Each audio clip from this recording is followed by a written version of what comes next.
Welcome to USA Global TV and Radio, where our mission is to provide education, entertainment, hope, and inspiration.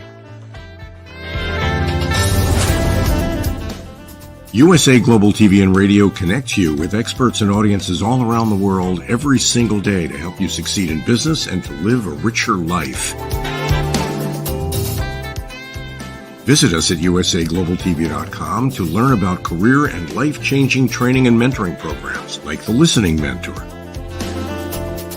Subscribe to our newsletter to stay informed about our special programs and offers.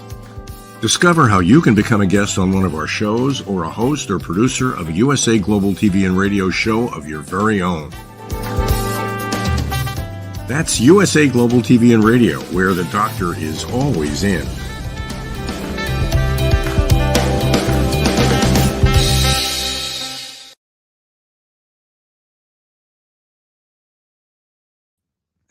Hi, red.olaghlin here on the Wise Ones on the USA Global TV and Radio Network. Today, Emilia Yonge is going to be our guest. She is also known as the EM Woman. She's an Army vet, been involved for many years now with energy healing and medicine. And we have a lot of topics to discuss today: mental health, energy medicine, PTSD, suicide prevention, and cancer survivorship. So anyway, Emilia, please join me. Hi, Red. Hi there. And another thing, Emilia's local here in the Houston area, as local can be. She's probably 50 miles away from me, but still is local in Houston, local in Texas, actually. But let's start with your Army veteran status. I'm being a Navy veteran myself. I'm just always interested in what the other people did in the other services. Tell us just a little bit about your contribution to our nation's security. Well, I joined the U.S. Army Reserves my first year in the United States. I believe that was 1993, if I remember correctly. So I was in the reserves for a couple of years.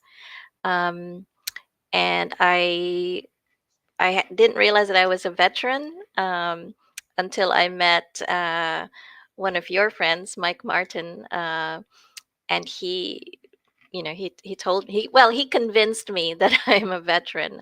Over the years, other veterans have told me that I'm a veteran, but I didn't have enough hours on active duty to be considered a veteran by the VA, so I do not get benefits. So I didn't think that I was a veteran. But then when I met Mike, he convinced me since I have a DD-214. You have a DD-214, you're a veteran. Simple as that. Right. So there you go. That's the easiest way. Now, obviously, I think if you have less than 90 days serving, if there's some strange reason that they wouldn't want you to stay, that there can be some issues there. But if you have a DD-214, it's a valid one. You're a veteran. Simple as that. Yeah. And, I don't know why the VA has an issue, but you never know. That all sorts of things that change over time. But anyway, I wanted to get that part out of the way first because we have such a wide area of things to talk about. So why don't we jump into your cancer thriver, not survivor mode? Tell us a little bit about that, because my wife also had breast cancer maybe a year or two before you did. So I have something I'm very familiar with. So why don't you tell us a little bit about your cancer situation and how you conquered it and what worked and didn't work and whatever else you want to share with us. Well, I was diagnosed in 2016, and the cancer journey was actually not such a difficult journey for me during the 2 years of treatments because, I had already been dealing with mental illness issues in my family for decades before that. And I think that mental illness is a bigger beast. So I was a model patient, and when you are a cancer patient, you receive a lot of love from people, not just the doctors and nurses, but friends, even strangers. Everybody gives you a lot of love and support. So it was a breeze, actually. And it was after the 2 years that, once we had already rung all the bells, and everybody's congratulating you for having kicked cancer, then you're pretty much dropped from the orbit of doctors and nurses and all that, and your friends have already stopped putting food at your doorstep. And I guess that's when the mental health fallout sets in. And your family, like my husband and my children, they didn't have any support during those 2 years. And so they expected me to be like how I used to be, but it was a new normal for me. So in a way, it's kind of like a soldier returning from war. My younger daughter, for example, was 9 when I was diagnosed, and when I was done, she was a preteen. So she changed completely from someone who was always in my face and using me as furniture to a preteen who didn't want me to be close and so forth. So it was that was hard. Actually, it was yes, the mental health fallout post cancer treatments. That was the hard part for the whole family.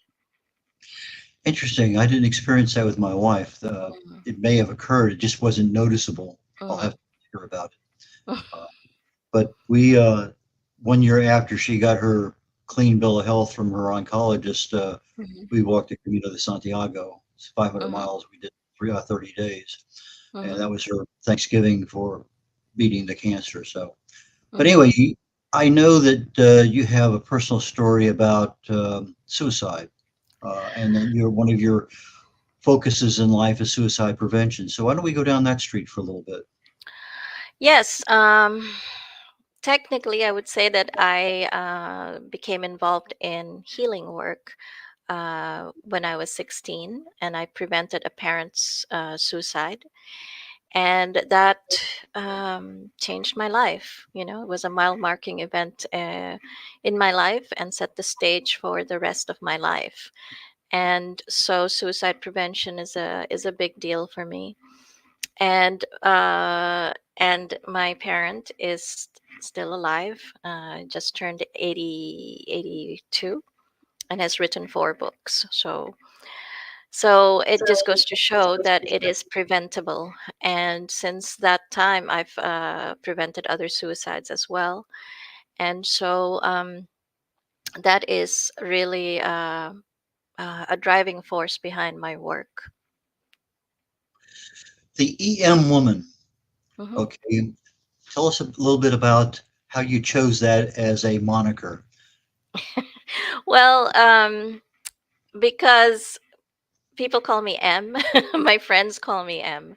And I thought, okay, so EM, that stands for energy medicine. And my company, Sumantra Holistic LLC, that's kind of a mouthful, and it doesn't really stick. That it's a Sanskrit name. Sumantra means good prayer. So I figured, okay, the M woman, that's much easier. so so that's why.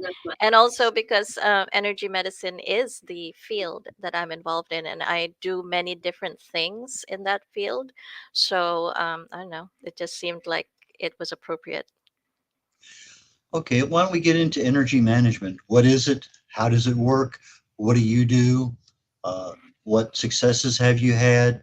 Just pretend like you know what you're doing. Well, energy medicine is a very broad topic, but basically it encompasses energy healing modalities like Reiki. That's a Japanese training program. There's also Healing Touch, which was started by a Navy nurse um, in the USA. And therapeutic touch, I believe, was a precursor of healing touch. So there's lots of different training programs, but basically energy medicine is based on ancient healing practices that you can find in almost uh, any culture throughout the world. So there's traditional. It's like a traditional form of healing. Before we had doctors and nurses and structured medical programs.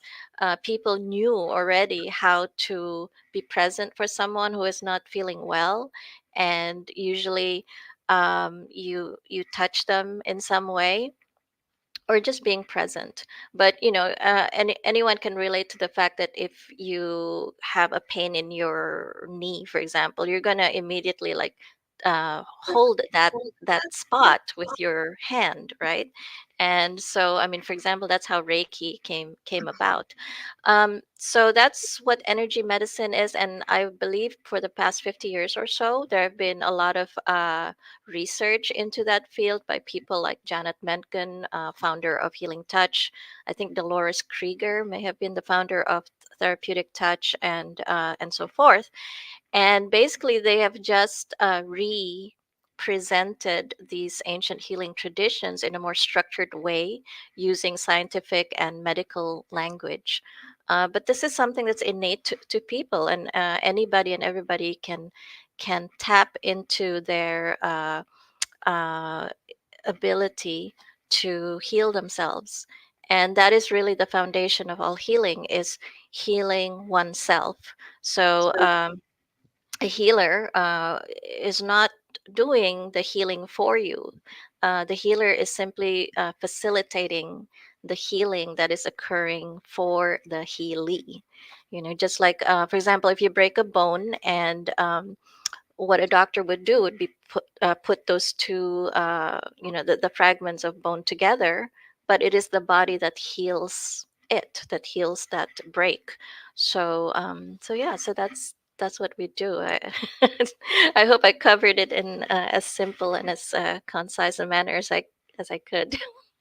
Would I be correct or incorrect in assuming that getting a massage would be a healing touch It is. therapy? Yes, it is. It is included. Well, to me, I think that it is included because if you're going to be doing body work of some kind, you're going to be in the person's energy field. So I think that it is part of energy medicine. Yeah, I've got massages all over the world, and by far the best, and bar none, is the Japanese massages. For whatever reason, they seem to me to be a far, I don't necessarily say healing, but when I leave, I feel better than if it's Hmm. any number of other cultural kinds of ones that I've had, with Hmm. my career in the Navy. But but it's one of those things that I really look forward to. My daughter is a police deputy sheriff, and she Hmm. she was a patrol officer. She was always wearing a vest and her belt, and 40, 50 pounds of stuff that she's hauling around all the time, a lot of weight on the back of her neck. And so over time she could go in and get a massage on the neck muscles and Yes. back, and it's amazing, just literally one or two massages and everything disappears. it's Yep. it's really, as you say, a healing touch. Yes. Yes. Yeah, um, it's good to put that as part of your self-care, routine. I mean, everybody should have a self-care routine. uh, you mentioned PTSD, and one of the things that I was doing some research on. uh, PTSD can happen. You don't have to be in combat to get PTSD. Hmm. It's a term that's used, but we associate it a lot with the military because of the more violent traumas that occur. Hmm. But being in an automobile wreck or other thing, I mean, there are so many less traumatic events that PTSD Hmm. can result from. So let's talk a little bit about PTSD. What's been your experience there? Well, even for example, going through the cancer journey, that is, you're gonna be experiencing PTSD after that. I mean, that's exactly what happened with my family. After the 2 years of cancer treatments, then when the mental health fallout set in, that's basically PTSD. And another thing is that, from what I understand, the soldiers who experience combat PTSD, there is a large overlap, like 80%, with with those who have complex PTSD, which is trauma from the childhood and youth.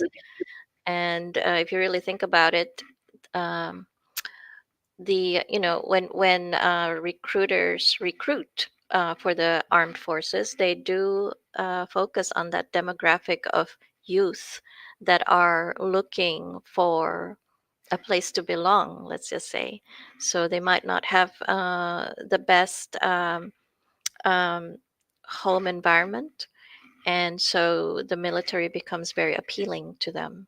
And so when you're going into something like that, then you kind of have um, a, a ripe ground for more PTSD after you've experienced combat. So yeah, so Have you had many patients that you've helped with PTSD?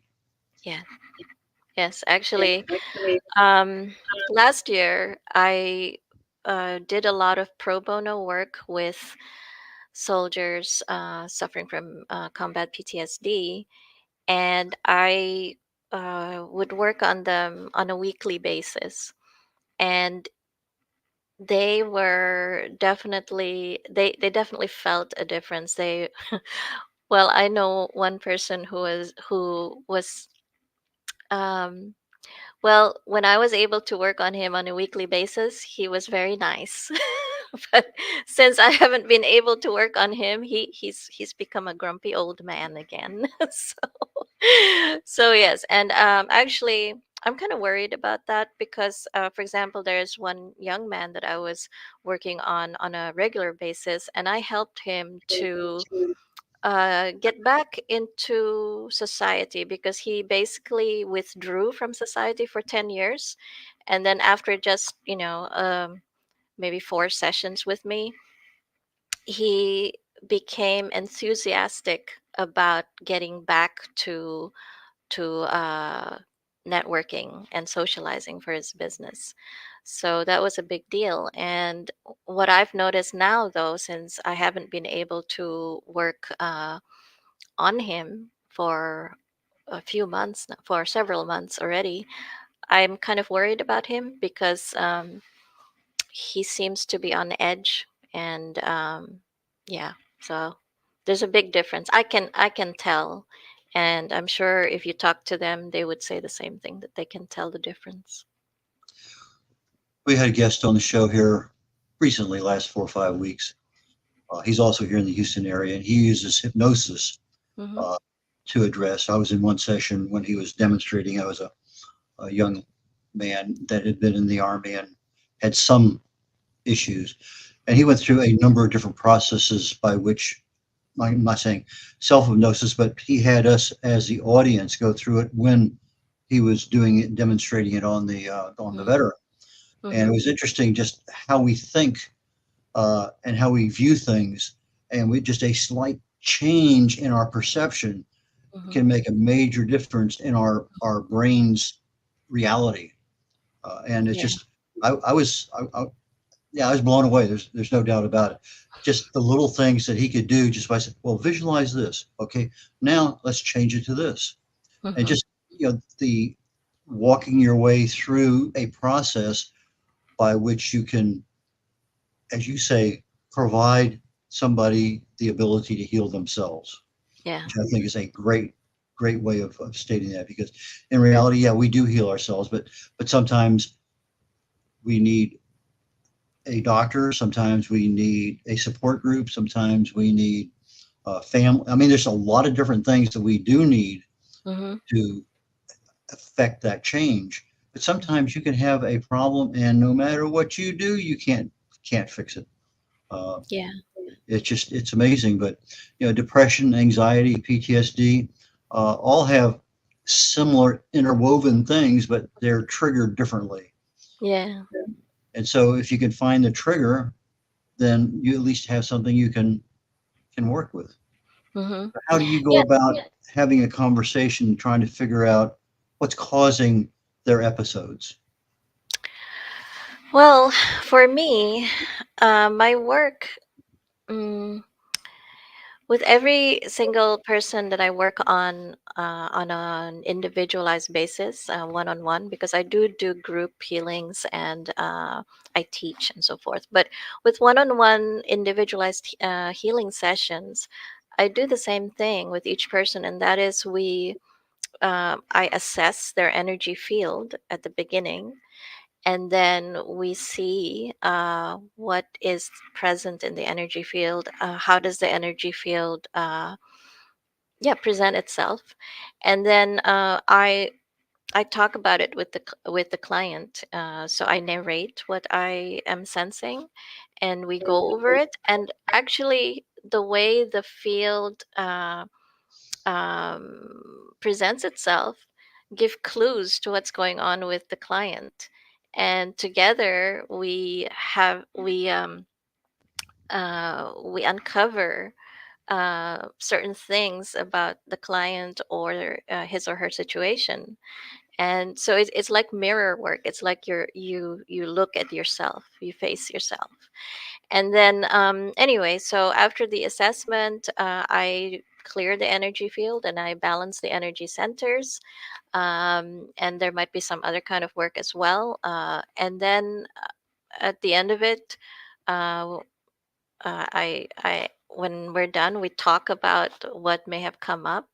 And so yeah, so so that's what I do. So yeah, does that make sense? I'm not sure if I explained that correctly, but yeah, Well, there's let's a lot of talking. well, let's go down that road just a little bit. Okay, Mhm. so you're assessing.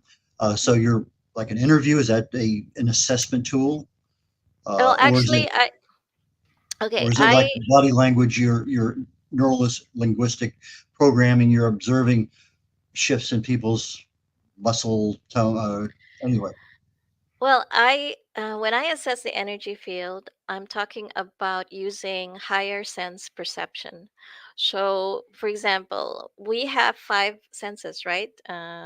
Seeing, feeling, hearing, tasting, and smelling, right? Well, all those senses, there are higher levels of those senses, and that's why some people talk about. Extrasensory, I guess, perception. Some people talk about, for example, clairvoyance, clairaudience, sentience, I believe, claircognizance. I don't know what the smelling and the tasting would be called, but it's some kind of clair, I suppose. So when you are sensitive to the energy field, and I know a lot of people who are, and well, I am one, then you can experience the energy field in any of those ways, you see. And sometimes it's not really as I know a lot of people like to classify it as different things like clairvoyance, clairaudience, whatever, but it's really not that in well, in my experience, it's not, what do you call, separate, you know. It's just, it's a whole experience. You just have different sensory perceptions that stand out. But anyway, and anyone can actually tap into that higher sensitivity, because, for example, like if someone was blind and could not use the sense of sight, then over time their other senses become more sensitive, right? So there are ways to train yourself to be able to tap into those higher sense perceptions. So yeah, so when I assess the energy field, I'm using higher sense perception, and my work is really based on that. And teaching, I teach Reiki quite differently from other Reiki teachers because I focus on the energy field and tapping or experiencing it through higher sense perception. and you talked about clearing the energy field. Mhm. Tell me about Yeah. that. I mean, you just wave your hand over Well, the top of you are now cleared, and move on. Is that what you do?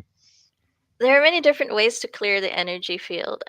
My favorite way is a healing touch technique, and basically, I guess you could compare it to. For example, if you have long hair and it gets tangled, right? So then you have to brush your hair, right? So you're clearing the energy field. So, like that. So um, you run your hands along the full length of the body of the person, without touching the person's physical body. So your hands and fingers are about 2 to 4 inches away from the physical body, and you clear it of any uh, blockages and other things that are compromising the natural flow of energy. So you're grounded in your own aura wherever you're at. They're in next to you, laying down, standing up, sitting, whatever. But you extend your aura literally almost on top of them, and in the process of whatever you're doing, mentally, physically, emotionally, you're transferring or pulling away. Uh, you're readjusting an energy field. Maybe that's a better way of saying it. Okay, so now we're getting into some interesting nuances. Okay, because there are many different ways to learn energy healing and to practice it.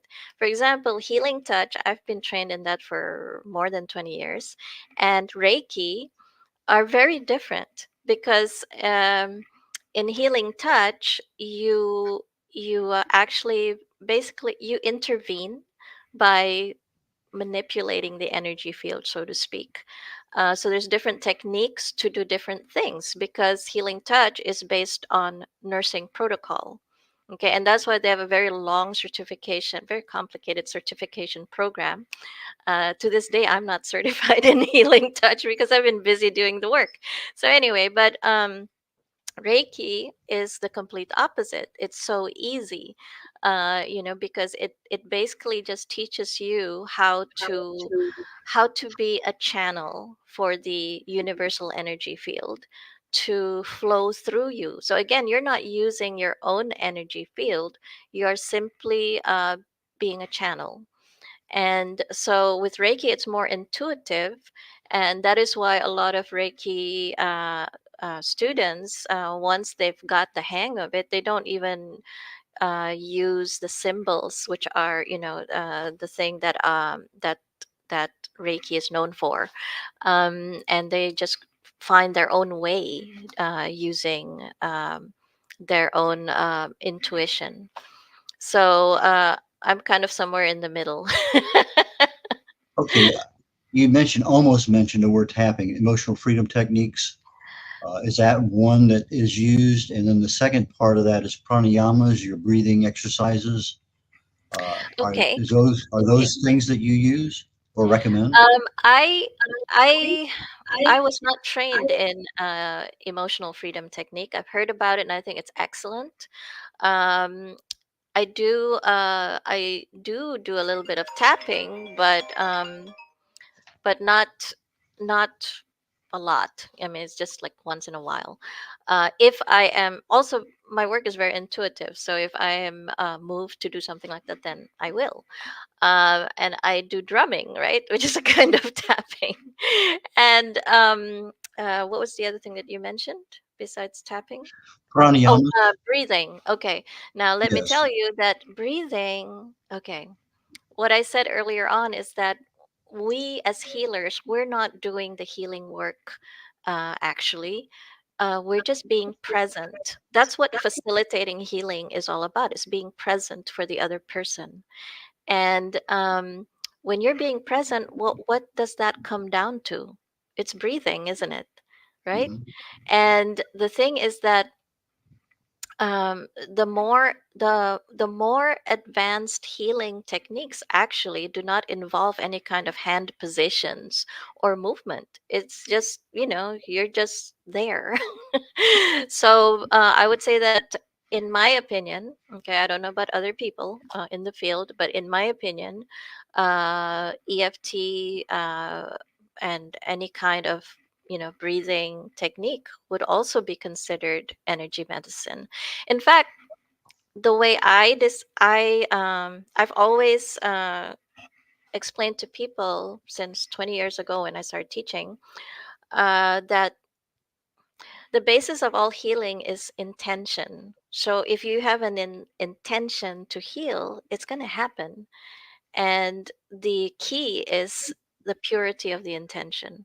So, Okay, two things that you kind of touched on there. One, I wanted to ask a question. I'm going to do that first, but I'm going to come back to the intention right after that because I think it's critical because it really goes to the subconscious mind, which is really what's in control of your body. But mhm, there is a term, EMDR, eye mhm, movement desensitization and reprogramming, reprocessing, or something. Uh, mhm. I know that's used a fair amount with success for PTSD. Is Yes. one of the modalities that you practice or are aware of? I am aware of it. In fact, one of my clients who is now a student of mine is an EMDR therapist, and I believe she teaches others to learn that. She trains other clinicians, but she uses a lot of different modalities, including EMDR. So I'm not sure which one that she trains, but I believe it's EMDR. And she and I will probably collaborate in the future because she first of all, as a client, and in fact I have an interview by her that I will post soon in my social media, but she just after yeah, 3 or 4 sessions with me, she was able to become a better therapist because she used the tools that I taught her personally and professionally, and became much better at her work. And so because of that, she signed up for my classes.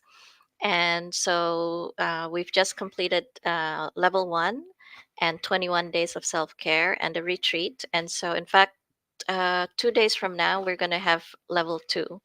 And she has just been such a great student. So yeah. Okay, intentions. Now, when I look at the subconscious mind, Hmm. wants and needs communicate to the conscious mind, which really has not much control over what we want. Hmm. However, if I start saying I intend to do this, I expect to do this, now we're talking to a different part of the brain. Hmm. So when you start talking about healing and intentions, it makes a lot of sense to me because now the part of the brain that's actually in charge of our decisions, our actions, and things like that is actively being uh, utilized for part of that process to make a change. Is Hmm. that a fair statement? Yes, very fair. And I mean, that's the reason why also we can get into talking about prayer. That prayer works. Again, that's about intention, right? So they're not doing all the, hands on this and that, right? It's just prayer, right? And it's even like for somebody that's far from you, right? Just like distance healing. So again, it's the intention, right? And that is an energy signature in itself. So. Generational healing is another topic that I did some research, and that's one of those things. What is generational healing? Okay, generational healing, at least the kind that I do, is I would say most similar to the Hawaiian uh, healing tradition of Ho'oponopono. Mhm. And basically, uh, the concept, the premise is that we carry the energy uh, memories of all our ancestors. And um, so, for example, if somebody in our lineage um, has done something, made a mistake, and that can be that negative energy or memory or transgression, whatever, can be carried through the generations. And so we can cleanse the generational trauma by doing ancestral healing. And again, it has to do with intention. And yes, generational healing is pretty powerful, and it's hard to explain. You have to experience it yourself, but obviously you're going to have that belief that we carry, not just the genetic imprint of our ancestors, but also the energetic imprint of our ancestors, and that we are all one. So when we are healing ourselves, we are healing, um, really everybody else, not just your own ancestors, and vice versa. So, Well, I'm a little familiar with the Hawaiian Ho'oponopono. yeah. It's been a while since I actually looked at it, but Mhm. there was another, let me hear, I know one other thing I wanted to cover before we got right down to the end. It was Hara, Hara alignment. Is that Right. something you can talk just briefly about before we wrap up the show today? Hara alignment. Okay, so you know about the meridians, right? Those are energy lines in your physical body that the acupuncturists use, right? And there's the chakras or energy centers, which are at where the joints meet, as well as along your torso, and other places as well. And then the hara lines are a step above the chakras and the energy centers. So it is a line that basically it, well, to me, okay, the way I have experienced it, it's basically a line that connects you to your higher self, right? To your heaven, right? And then through the heart. Some people talk about the dantian, which is lower than the heart center, and then down into the ground to the earth, the source in the earth. So it's kind of like this line, this alignment that connects these 3 points: heaven, earth, and your heart. You see the gate. So, I mean, that's the way I understand it. I'm sure other people have other descriptions and all that. And when you're talking about spiritual matters, it really depends on how you experience it. It's very personal, right? No matter how intuitive you are, you're still limited by your own perception and perspective. So by the same token, there are many different models of energy anatomy, and some have 7 chakras, some have 12, 13, whatever, right? 24, a gazillion. Again, it depends on who was it that discovered that particular technique, and and created a curriculum, I guess, for other people to learn. So, Okay, as we're winding up, is there anything that you wanted to cover today that we didn't get a chance to?